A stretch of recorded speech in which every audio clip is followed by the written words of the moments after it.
right. Well, I'm Jenny Knight. Hi, Jenny. In case you didn't already know me.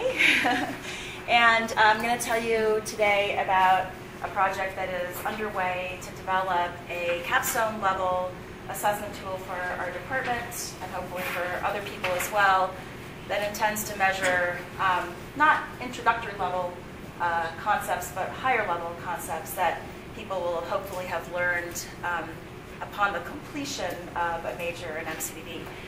And the people who have helped me on this are up here. Especially, I have to give thanks to Caleb Trujillo, who's now a grad student at Purdue, and he helped me a lot this summer, and I am grateful for his work. And then Sarah Wise and Katie Southard, Katie's here, have both been helping me now and in the future. And of course, Ja and Bill have always been supportive and have contributed to this project as well. Okay, so I don't know. Yeah. Oh, this is Katie.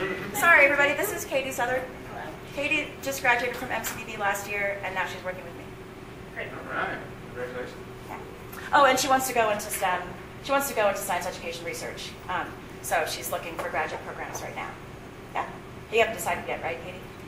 Between three, yeah. She's getting close to deciding where she's going. All right. So I wasn't exactly sure how to pitch how to get started with this group, because I know that all of you know what concept assessments are, but I also know there are some newer people, and certainly not everybody in the room is a biologist. And so this is a little tricky because since I want to develop a high-level assessment tool, I have to tell you about biology content. And so some of the things that we get to a little bit later on may not make any sense, but I'd love your feedback on wording or things that don't make sense, or anything that you, even if you're not a biologist, anything that you can see that might be problematic in the way we're asking our questions. But I thought I would start just by mentioning that a lot of there are many concept inventories in existence already, and most of them have actually been designed to test conceptual knowledge at the introductory level. And this is true certainly for biology so far, but also I think true for physics, not entirely, because there's an upper level one that has been developed recently. Quantitative, no, what's it called? Oh, no, are you okay? I get so emotional about it. Don't fall on the floor. That's pretty weird. Kathy, what's the assessment tool that Stephanie, pardon? The CUB. The CUB? CUE, CUE. yeah, for Colorado Upper Division Electrostatics. Electrostatics. Okay, thanks. So I know that this is certainly not a complete list of all the concept inventories. I just threw a few of the wonderful acronyms up there for your enjoyment. There are quite a few other astronomy tools besides the ADT. In physics, the FCI and the BEAM are the ones that we certainly hear about the most. Geology has one inventory that I know of, but it's a huge inventory, which is intended to be administered where people choose a subset of questions rather than using the entire bank of 300 questions or whatever it is. And then in biology, there's a whole bunch of different tools that have been developed. These tend to be somewhat topical. So like the SIMS is the concept inventory for natural selection. HPI is host pathogen interactions. So some of them are very topical, some of them are broader, like Mike's biology concept inventory, which covers quite a few topics, integrates a lot of different sorts of knowledge, but is still intended to be relatively a basic level tool. And then the GCA, the genetics concept assessment, and the introductory molecular concept assessment were developed here as well by me and Ja and other people in our group, Bill, Michelle Smith. And those are focusing on, again, subdivisions of biology, because biology is too big to have one test that would cover everything. Most concept assessments in general are designed either to diagnose areas of conceptual difficulties. They're really designed as diagnostic assessments, or they can be designed to assess whether conceptual understanding has been reached. So you could do them as a pre and post. Sometimes a designer would want both of those things to be true, so that it's a diagnostic assessment and that it can be used to measure change in a group of students in response to either a course or some type of intervention. And these are all multiple choice assessments. There is one free response biology assessment tool. It's not really a single tool, it's a collection of questions that are primarily around the idea of conservation of energy and conservation of matter. And they use different scenarios, but they basically cover those two topics. And there are a variety of different questions, and people involved in that project are working on ways of using these open-ended response tools to measure what students are learning. So they are using them very much to assess conceptual understanding, although they're open response. So the idea that, oh, and I forgot to say that ISTEM supported this work too, sorry. Thank you, Noah, and other ISTEM people. So the idea that we sort of got started with for this capstone assessment is that we're now doing a better job of potentially seeing what our students know early on in their careers as biology majors, but we're not really sure what they know when they're graduating, and that seems like a pretty important question. So this would be an upper level tool that we would give to students who are maybe not graduating that semester, but close to graduation, so they've completed the core sequence of courses typical of a person majoring in molecular and cell biology. And we would hope that such a tool would allow us to identify ideas that students have that they're still wrong about, even after 4 years of instruction. So we're really looking for things that students are still struggling with. And we have some ideas about that, but we're still actually collecting those ideas. We're not sure. We know what we want the students to learn if we just look at our syllabi of our courses, but that doesn't always give us a really complete idea, of course, of what we really want them to be able to do. So we're still kind of working on what that actually is, what are the persistent incorrect ideas, and what would be a complete list or maybe a good list of the things we really want them to be able to do. If we were able to develop a nice tool like this, then we could use it to inform faculty, as assessment tools are often used for. When there is a big prevalent incorrect idea, tell the faculty, by the way, you think your students know this, but they don't. And that could then drive changes in how that topic is taught, or how that concept is wrestled with the students. And maybe, ultimately, one could imagine that you could even use such a tool for a longer scale, looking at what students actually retain after they leave a degree in MCDB. They go on to be medical students or grad students or work at Starbucks. Who knows what they're going to go on to do?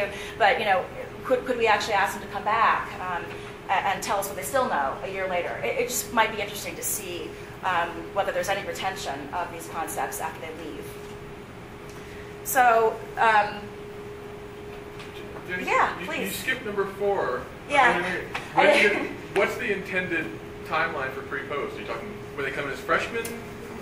It's a good question, and the reason I skipped it is because I want to measure learning gains. I think we can use a tool like this to measure learning gains, but I'm not sure what the best measure would be. If we gave a tool like this to freshmen, my guess is that a lot of them wouldn't be able to understand the questions. Because if you're going to ask something at a high enough level, there's going to be vocabulary in it. So for the intro-level assessments, we try very hard to remove jargon. For an upper-level assessment, you kind of are making some assumptions about what vocabulary they can use. I suppose you could argue that's wrong, and you should make it jargon-free even at a high level. But my suspicion is that this assessment would be difficult for students to process as freshmen. We could try it. So maybe to somewhere see. sophomore or junior But year. maybe you could give it to them, in their sophomore or junior year, and then give it to them after they finished all the required courses. Or you could even give it before they take their last course or their last year, and at the end of that year, beginning of senior year, end of senior year. So it could be something like that. We really, I don't know. It's in flux right now. We don't have to, really, I don't think we have to decide yet, but I think it would be interesting to see how differently people perform on this kind of an assessment at different levels. So I think we'll just have to experiment a little bit with it. Please feel free to interrupt. I didn't mean to just talk. So this is a very important question, and one that we are still wrestling with. So I've just told you how this assessment tool is a little bit different from some of the other tools that have been developed already, and that it's really intended to measure this upper level conceptual knowledge. And a lot of assessment tools are multiple choice, and there are a lot of advantages to multiple choice assessments. It's much easier to analyze the data. You can transport it to a different institution, and if they have any similar goals to what you have for your students, they can take your tool and they can get information out of it. If it's a free response or open response type of an assessment tool, they're probably not going to be able to analyze the responses themselves. They're going to need you or somebody else to give them back the feedback, and you'll have to analyze the data for them. This could be, this still could be the right way to do it, but I think it presents problems in that you spend a lot of time making an assessment tool that really can only be used by whomever has the time to analyze all of these open-ended responses. So I really like looking at what students actually say in response to a question, because you find out a lot more from the free responses than you do from them picking an answer. I am involved in an NSF project which could allow us at least to make this assessment tool better, but potentially even to offer it in an open response way. And that's a text analysis project, computer aided text analysis.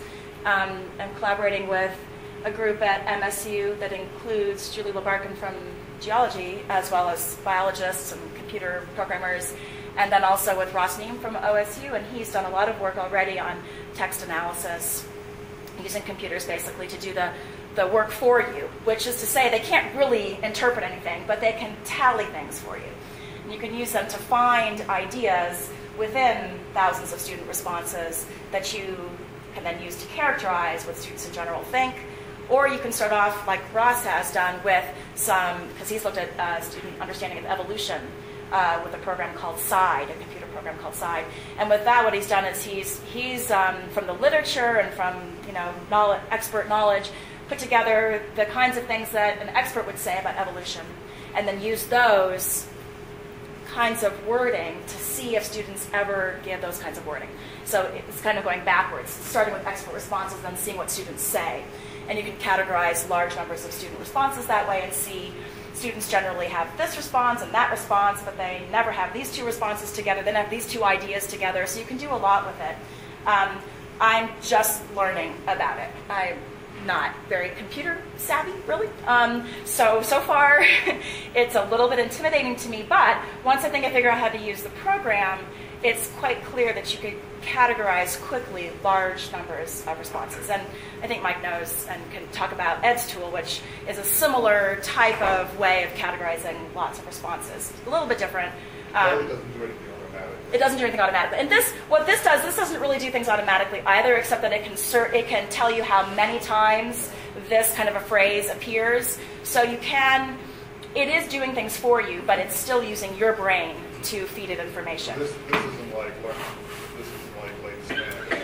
It's not, no. It's just text analysis. It's basically just using computer power to, what the computer does do is that it can I hesitate to say learn, but if you feed it enough of a data set to train it, this is the program side, it can use those parameters then to look at a new set of data.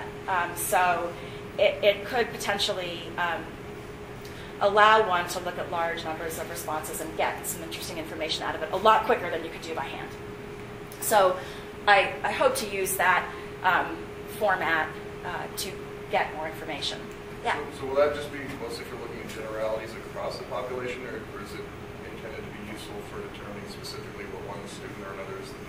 It's intended to characterize what students in general are thinking, as is any assessment tool. I mean, usually you don't care what one individual person has to say unless that one individual person says something that 100 other people also said, because then you see that that's something that a lot of people are thinking. Another way of looking at it is you could follow what a person thinks pre and what a person thinks post. They hold on to that incorrect idea, in which case you do want to do it student by student. But you could do any of those things with this type of analysis. The main thing that it's giving you over just your own brain power is that it can take large numbers of entries and look for certain things in those entries. So you're getting free responses from the students and you're characterizing it with this computer program. Yeah, it could be really cool. I'll tell you more about it next year. All right, so theoretically, if you design a multiple choice instrument well, In other words, you design the instrument using responses that you've gotten from students, then even though it's not as good as reading hundreds or thousands of student responses, it should allow you to capture what students are generally thinking. So that's sort of the standard way of building an assessment like this, is to make sure that your multiple choice distractors are actually based on things that students think, rather than things that you've just written down on paper because you think them, or you think students think them because you could be wrong. So this is how we're starting now, is trying to build a multiple choice tool using student distractors, and we'll hope to maybe put in addition in there some free response elements, or the chance of maybe capturing what students think in a broader way, not just by answering multiple choice questions. So these are the steps based on Trigust from 1988 and other people who have designed assessment tools over the past 20 years. And I've just modified these steps sort of slightly to fit in with what I'm doing. So we want to find, we want to start off with a series of concepts that we believe MCDB graduates should know. And the way we're doing that is where we actually have 3 senior level courses. We call them our Capstone courses. I'll go forward one. Students can take, they have to take the things you see in the freshman and sophomore years: Intro, Genetics, Cell Molecular Biology 1, and Cell Molecular Biology 2. And then they also have to take, electives and other things like that. But their final course is one of these 3 courses listed up there in the junior or senior year. So developmental biology, molecular neurobiology, or immunology. They take one of those 3 courses. Sometimes they take more than one, but they're only required to take one of them. So the thing about these 3 capstone courses is that they definitely don't have entirely overlapping content, but they certainly have some overlapping conceptual underpinnings. The tricky part right now is figuring out what are the underlying concepts of these 3 capstone, because immunology and molecular neurobiology are very detail-oriented courses where a lot of factual information is transmitted. Developmental biology is not taught that way. Developmental biology is taught in a much more conceptual way. Of course, there's content delivered there too. So I teach developmental biology. I'm very familiar with that capstone course, and I'm still trying to figure out exactly what is in common between the 3 courses, so that a student who doesn't take developmental biology, but of course we consider a MCD graduate or ready to graduate, we would be fairly assessing their understanding of high-level concepts in molecular and cell biology. So that's still a little tricky, I'll be honest with you. So anyway, that's what we're still doing, is establishing the concepts that are common to these courses.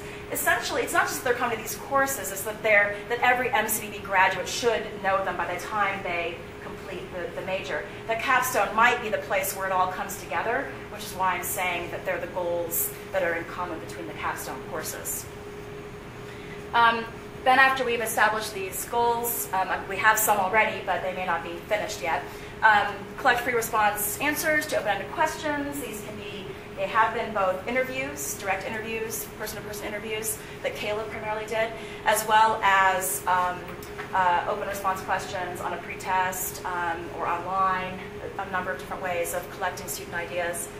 And then we've been creating distractors from student responses, and we're kind of at the point here of about step 4, administering a pilot assessment, which we did last semester, and interviewing, getting more interview response back, and also getting some faculty responses, some faculty ideas.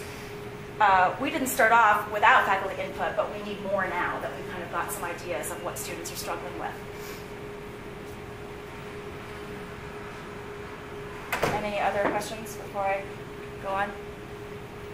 So Jenny, a lot of what this will test is the freshman and sophomore level material too, right? Yes, I mean, that's where pre-post could be really interesting. Before capstone and after capstone. I mean, certainly one would expect that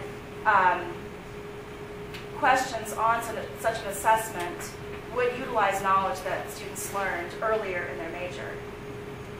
I might argue that the students may not have put it all together yet until they've actually taken the capstone course. That's what you'll find. Mm-hmm. So that it's not that it's a totally brand new concept.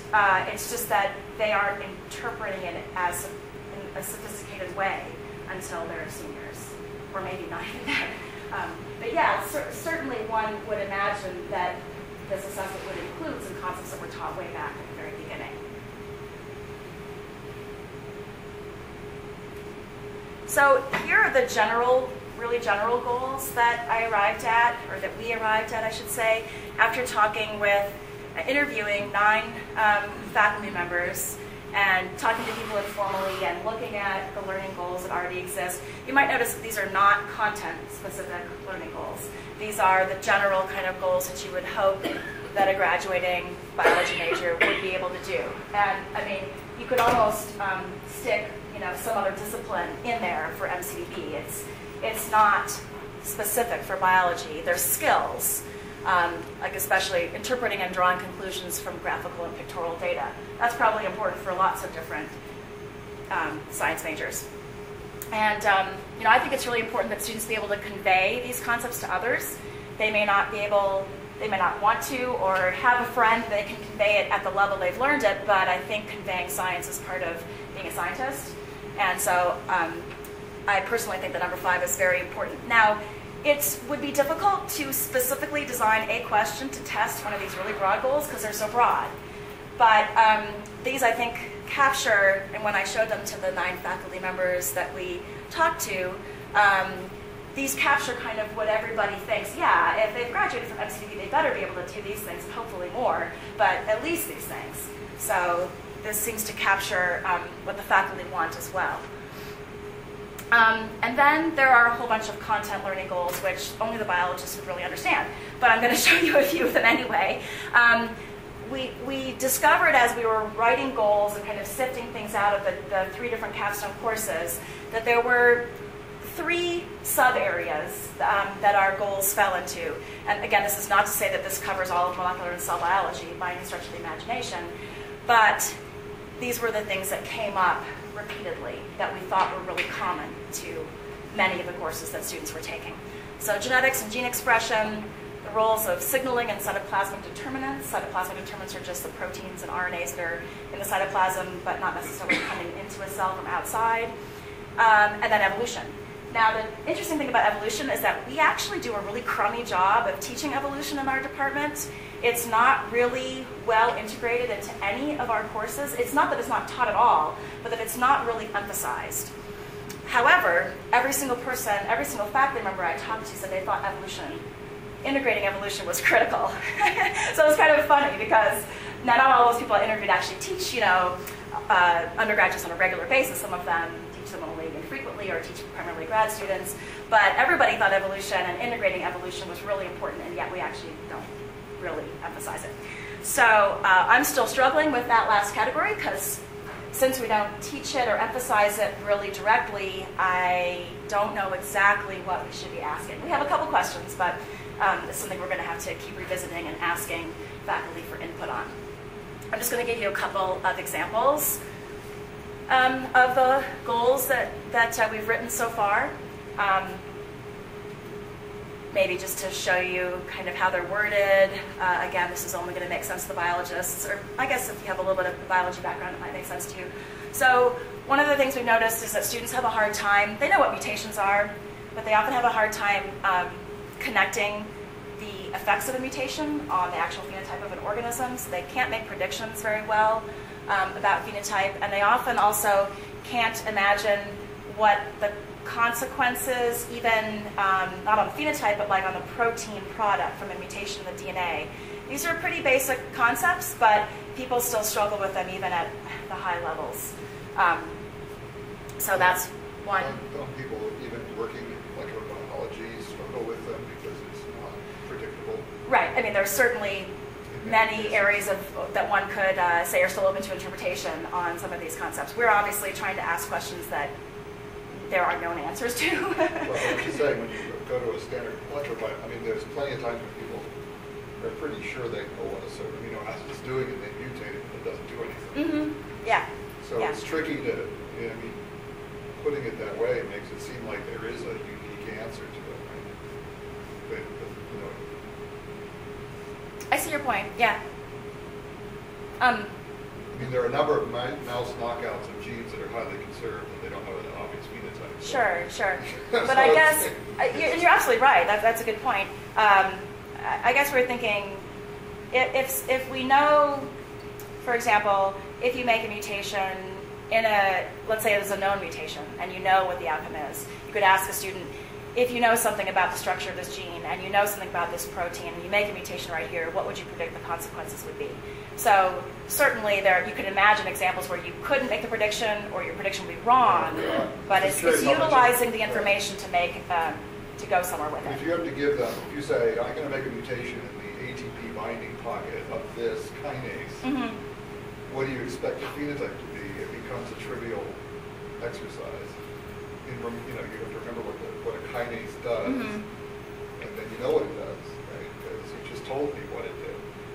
Right, so the trick is writing a question or asking for a student response where you haven't given them so much information that it's just a memorization type of response, but where they have enough information to actually think about it and give a measured or sophisticated response. So you're right, it is, I would definitely not disagree with you. This is not a trivial thing. It's not trivial.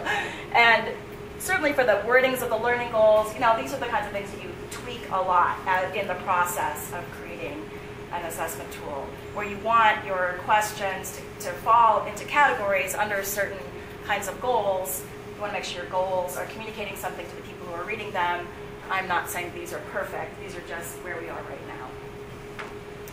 now.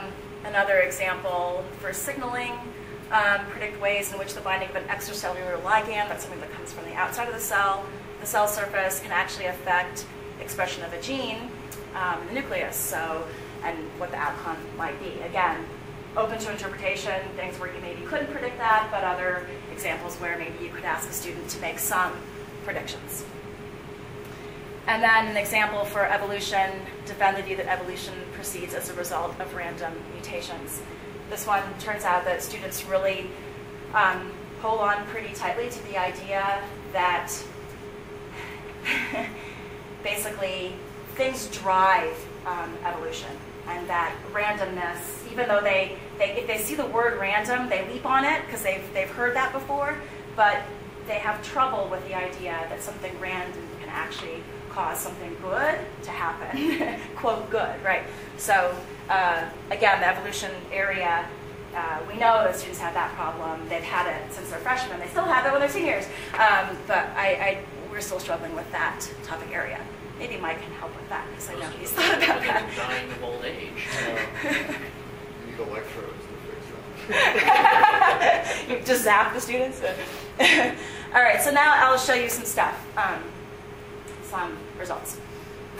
Okay, so we did put together a pilot version of some multiple choice questions. Again, these were all built based on starting with open-ended questions that Caleb asked 8 or 9, I think it was 9 students to give just free responses to these open-ended questions. He prompted them to go into more detail. Sometimes these open-ended interviews were really informative, and sometimes the questions were maybe a little bit too basic, and the students just gave us these kind of memorization-based responses. But we got some information out of the interviews. We developed some questions based on what it looked like students were struggling with in these interviews, and based on old questions that we'd seen students struggle on in the past, so theories we had about what students might be struggling with. Are the students seniors? Yeah, the ones we interviewed were all seniors, yeah. And then we built this pilot version of a multiple choice set of questions, and we gave it to these students who came into this Capstone course in the fall. And in addition to that, we actually, on this pilot version of the assessment that we gave out, for some of the questions we asked students to just write down what they're thinking. So we didn't ask it for every question because it would have taken too much time. For 20 questions plus responding to each question, and we only wanted them to take like 40 minutes. But we did get some student feedback just on that pre-assessment for what they were actually, their reasoning for how they answered the question. And then I gave a couple questions on the developmental biology final, just a few, again, asking students to select an answer or explain an answer, so we got some more student reasoning. So from all of that, we started to get an idea of what students are thinking about some of these topics. So here are the question. We had 20 questions that fit into these 3 categories. You can see how top-heavy this is. Only got 2 questions that we wrote on evolution. They actually both produced fairly low results on the pretest. The next column is showing you the questions for which the performance on the pretest was below 50%. And usually it was quite a bit below 50%. There are only a couple in this list of questions where the performance was, 48%. So you can see we have a lot of questions in the genetics and gene expression area, some in the signaling and cytoplasmic determinants, and only 2 in the evolution area. So we definitely still have some areas we haven't done a very good job of writing questions for yet. And then over here on the far right-hand side, I don't expect you to read all of this, but here are some of the concepts that came up that students were seeming to struggle with. Some of these are things that were alarming because we really would expect them to have learned it as sophomores and then to have applied it again and really know it by the time they came to this capstone course, but they didn't. Things like stop codons, which are stopping the translation of an RNA into a protein. They actually think that that stops everything. They think it stops transcription. I now know they also think it stops replication. At least the intro-level students think that it stops replication. That's a new finding, not from these upper-level students, from lower-level students. So that's an example of something that students are still struggling with that was a bit surprising. There's a couple other things listed there. I'm going to go and show you a few questions now where we can look at these in a little bit more detail. And then down at the bottom you can see the evolution question. There is this thought that mutations are conferring resistance or improving, in changing things in response to the environment, not just a random change causing something. Says in the one as well. So we're seeing this still in these senior level students. We're also seeing that they do understand some concepts. So there were a number of questions where the performance was very high. So on those are ideas or questions that may be useful to keep in the assessment. They would certainly be questions that we would expect a freshman to understand, or at least be able to read. The freshman might not do well on the question, the senior might do well on the question. So just because the senior is doing well on it as a pretest in the capstone course doesn't mean we have to exclude it, but it falls into a different category, a category that wasn't challenging when they came into the capstone course. Maybe it was challenging a year ago, but not anymore. So we have some of those too. All right. Okay, so now I'm going to give you a couple examples of questions, and this is biology. So do what you can if you don't appreciate the question. All right. So here's an example of a question that was difficult for the students when they came in on day 1 of their capstone course. They performed poorly on it, but by the time I asked it again later, they performed well. So this would be an example of a question that would allow someone to say, yes, my student learned this concept. Maybe it's not an example of something that's a persistent misconception, but it's an example of something that was hard before, easier after. So this is about signaling pathways. And what I've noticed from teaching developmental biology for many years is that students, these little blunt lines up there are inhibitory interactions, and the arrows are something activating something. Students don't like that inhibitory sign. They get confused by it. Before they've taken a course that emphasizes it, they don't really understand what it means. And so this question basically gives them a pathway and then asks them if we make a mutation in one of these genes that codes for protein. So we make a mutation in gene B that codes for protein B, what will happen? And a lot of students get the answer incorrect. This is the correct answer. And only 39% of the people get it correct on the first day of class. And we didn't ask them on the pretest for this question to explain their reasoning, but I asked them on the post-test to explain what they were thinking about. And one of the things that they say, so you can see in the final exam, almost everybody got it correct. So they practice it a lot in the capstone course. But the most common wrong idea that you see when you do ask students about this is that they misinterpret what this protein B is actually doing. So they basically have its function as exactly opposite of what it's supposed to be doing because of the inhibitory sign that comes right before it. So they're not able to process the information. It's not that they don't understand maybe the general concept of signaling. They just can't figure out these arrows. But this is a very important thing to be able to do if you're a molecular biologist or a cell biologist. You have to understand how things are impacting each other. You have to be able to read something like this and make sense of it. Okay, so that's an example of a question that was challenging beforehand and not as challenging afterwards. Anybody want me to say anything else about it? Explain anything? Comments? Yes? So the question seems, it's not what I would have, I mean, I'm not a biologist, but it's not what I would have expected given learning over there. So what I was thinking if there would be, to figure out how something happens on the surface of the cell, somehow make something else happen, and there's an intervening chain of things, and it ends up affecting gene expression way down in there in the nucleus. So I was expecting a question to come about that. This is abstracted over all of it. Right? It is abstract, although it does, that this is something that's happening in the nucleus right down here, the transcription factor. So you say, right? But there's nothing in the question that, well, actually, that latter part has to be done inside. But for instance, is signal A, if I were a biologist, would I know that signals only happen outside of the cell and bind on the outside? Yeah. Okay. But the question doesn't test that I understand anything. No, it's abstracting it. You're right, it's abstracting it quite a bit. Now, we have a couple of other questions that actually have a diagram of something outside, something inside. So you're right, this is much more abstract than it could be. It's hard to make a diagram for every single question, although I really think that a lot of biology does depend on diagrams. So, like, we have one question that I think tests a similar concept of this, and it had a very complicated diagram, which was not abstract. It was very nuts and bolts. But what happened was that students got lost in the question, and it really was testing their ability to kind of process too many little fiddly bits in the question and not really allowing them to I think, demonstrate that they understood what the outcome was. So maybe a better version of that question coupled with something like this, so maybe an abstract version and a more concrete version, maybe those together are the best way to test a concept like this. So it's not just an abstract version. Yeah, it's an interesting tension, because as you were indicating, when you say, well, really, with this question, the difficulty all comes down to, do you understand the notation or not? Yeah. And while on one hand, presumably understanding the notation is important, yeah. On the other hand, understanding that isn't equivalent to understanding what's happening. You're absolutely right. And so this is something that I definitely have struggled with this level of an assessment, is that, so the notation's important. If you understand the notation and you kind of understand what's behind it, then you should be able to figure out the answer to the question very easily.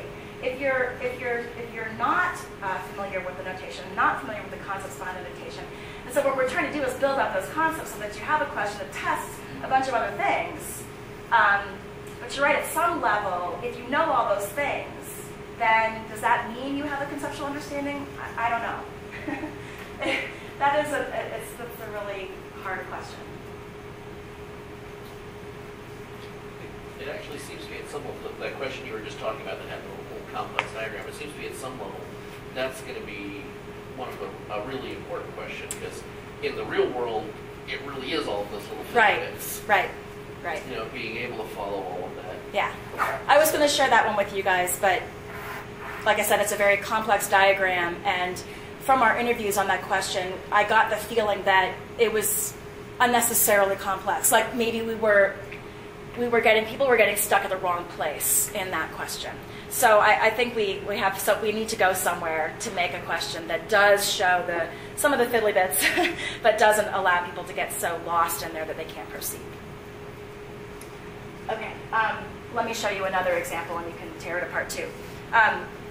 Conclusion. So before the Capstone, students didn't really get this very well. After the Capstone, at least after the developmental biology course, where we actually work on this kind of notation and characterizing pathways in this way, they performed very well on it. That was great. I don't know. I mean, I don't really care that they performed better on it necessarily, because what I want is a question that helps me figure out what they don't understand.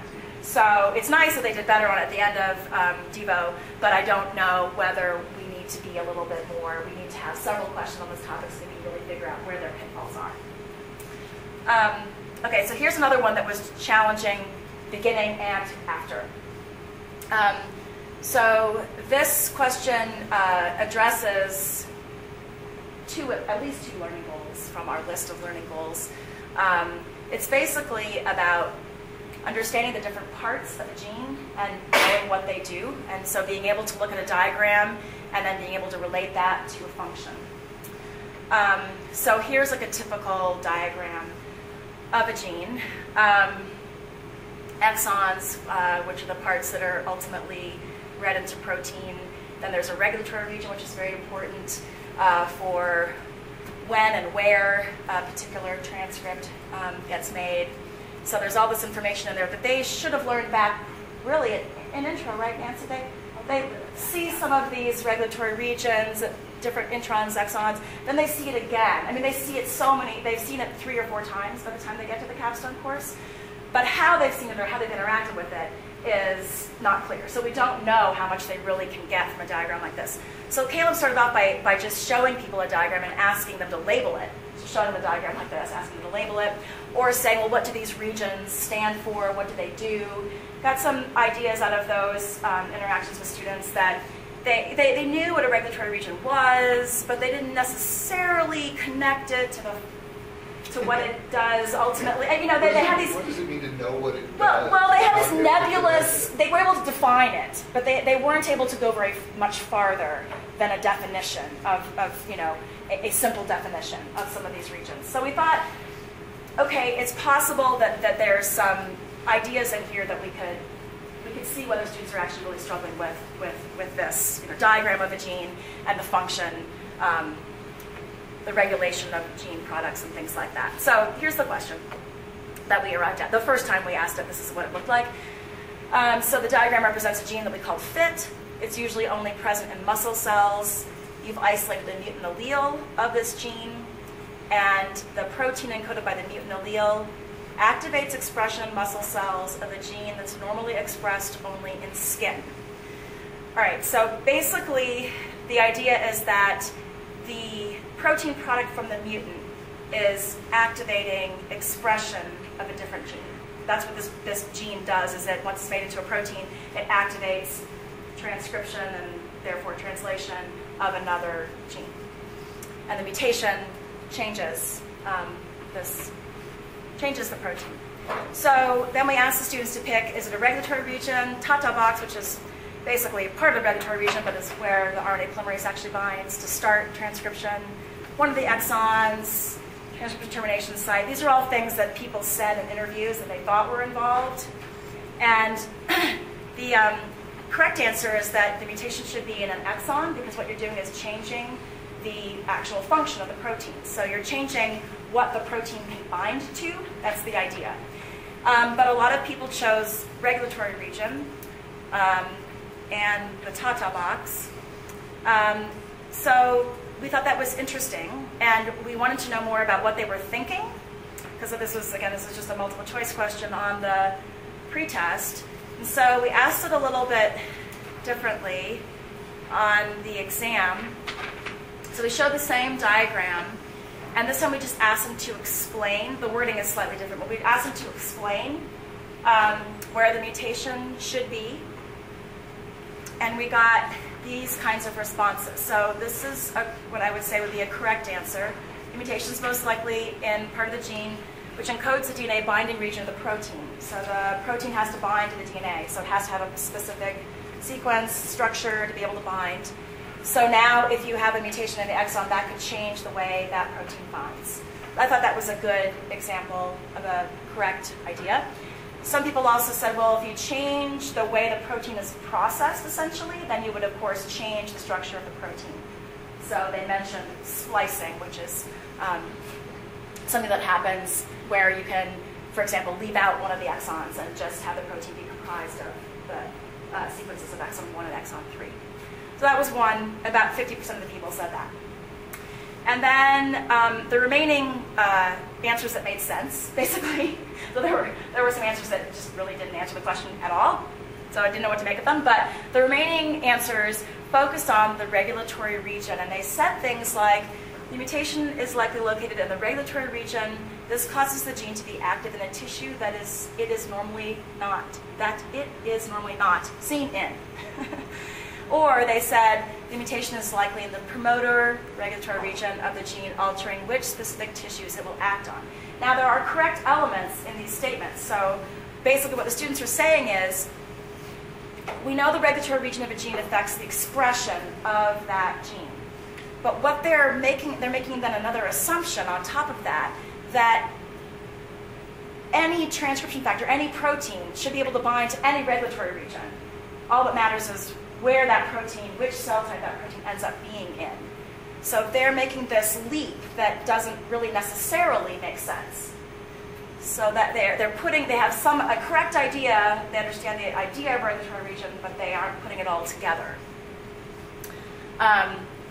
So this is an example of something where even after a lot of discussion of how regulatory regions are important for, especially in developmental biology, what a cell ends up containing and how that cell functions, they're still sort of they're not able to distinguish between the idea that a regulatory region is just critical for the expression of that gene. They're putting it over to the function of the protein as well.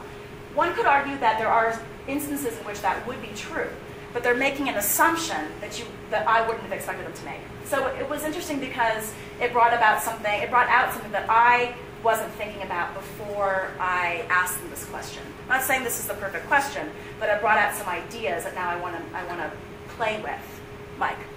So I get confused about things. One, only about a quarter of eukaryotic genes have tau boxes. So I know. Putting that in there is like a distraction. Yeah, it is. That's probably an unnecessary distraction. So, yes. Second, you could get a mutation in the intron which would change the splicing, which would Sure. change the binding. Third, the level the proteins express could change what genes will almost certainly change what genes are expressed, even doubling it or halving it with it.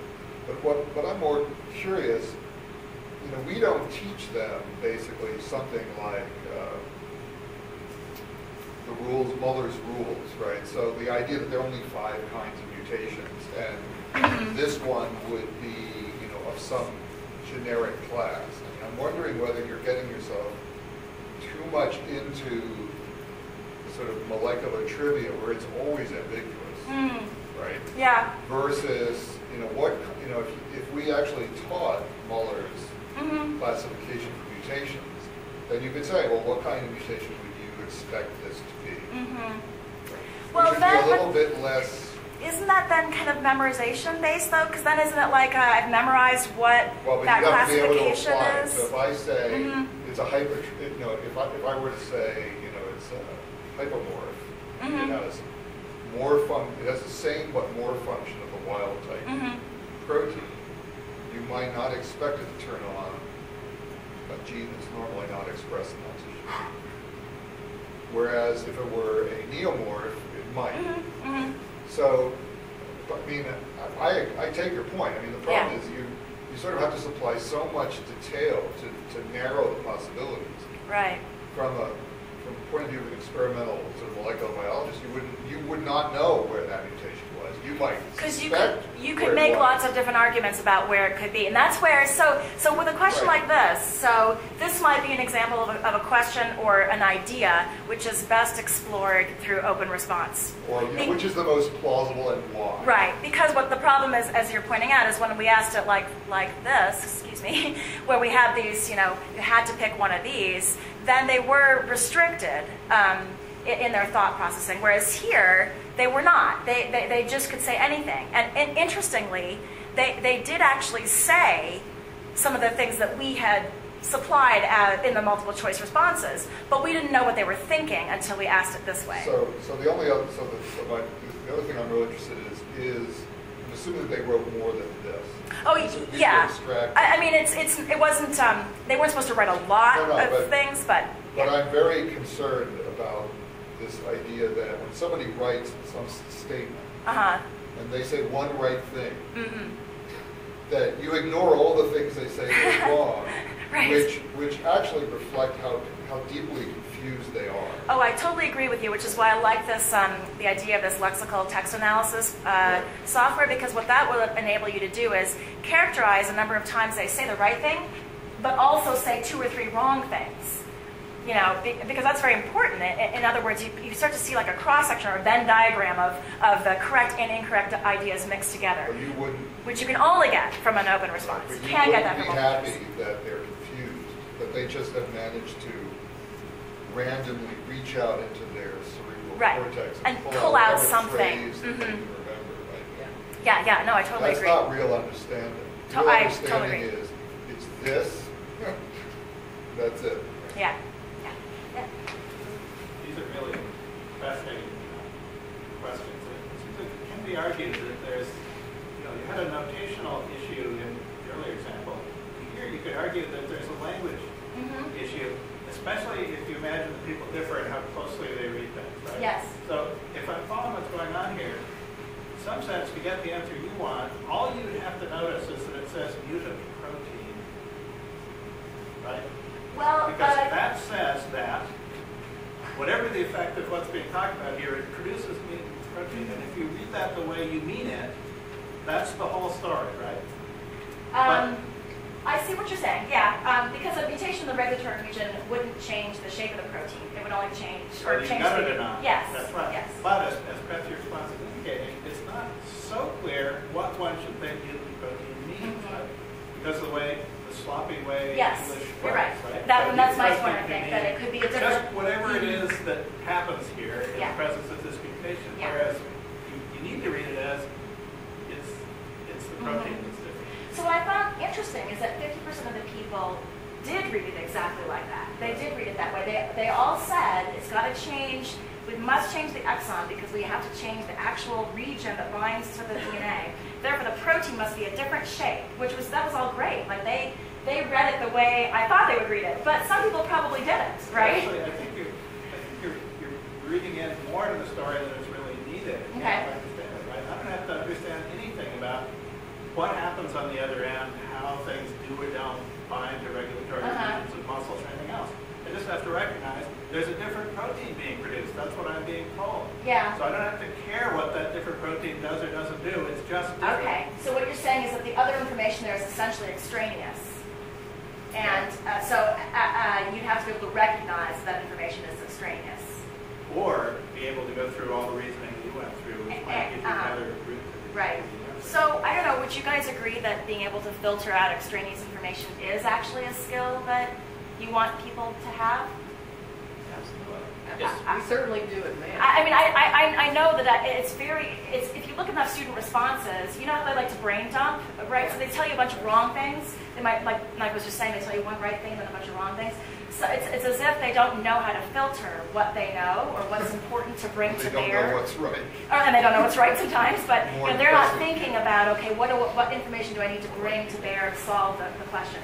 So I might argue, I take your point, but I might argue that being able to filter the information is an important component. But I guess that's not all that's going on. So again, a lot rides on what you think is meant by the Mutant protein, yeah. So I think what's meant is it really is a different protein. Yeah. But if you say, well, no, all they mean here is Yeah. the protein that you get in this different situation. No, I is see not your point. necessarily a Mhm. different protein. Yeah. But So- Clayton's interpretation is how a professional would read it. If the protein's not the same as the wild type protein, then the mutation is affecting the Right. translation of the Right. protein. Right. So, Yeah. I'd like to reword this question, which I actually think I say in here. So I think there probably is a better way to word the question. I would like to ask it again and see whether people are still stuck on that regulatory region affecting the function of the protein, which I don't want them to think, that there is that connection. So if I streamline the wording better, will I still get that answer, or is it something about the way I've worded it, like you're suggesting, Clayton, that maybe, it is getting me some spurious stuff? Well, I think your answers there to the regulatory region were more interesting than beyond what the student, because basically what you were trying to get at is you have this mutation. It's in this muscle cell.